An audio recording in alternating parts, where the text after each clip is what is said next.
রাধে বন্ধুরা, সবাইকে নমস্কার। তো বন্ধুরা দেখো, শিমলা মির্চি ভেজেছি। আজকে দুপুরের খাবার বেশি কিছু নয়। এখানে আছে ছোট আলুর পাতলা ঝোল, টমেটো দিয়ে কালো জিরে ফোড়ন, শুকনো লঙ্কা ফোড়ন দিয়ে দেয়।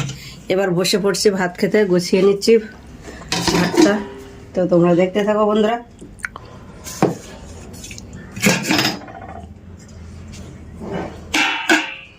এখানে গরম গরম ভাত থালায় দেবো। এবার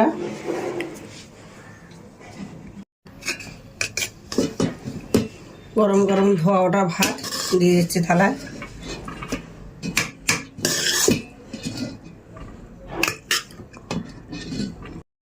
দিয়ে দিচ্ছি এবার শিমলা মির্চি ভাজা,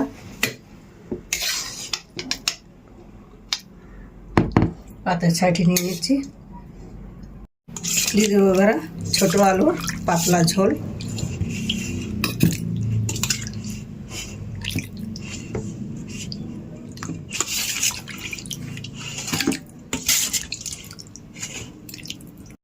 দিয়ে দিচ্ছি গরম ভাতের সাথে ঘি। একটু ঘি না খালি জমে না ভাত খাওয়াটা, তাই গরম ভাতের সাথে একটু ঘি দিয়ে দিলাম। তো বন্ধুরা বসে পড়লাম খেতে। প্রথমে ঘি দিয়ে খাবো, তারপর ভাজা দিয়ে খাবো। তো চলো দেখতে থাকো।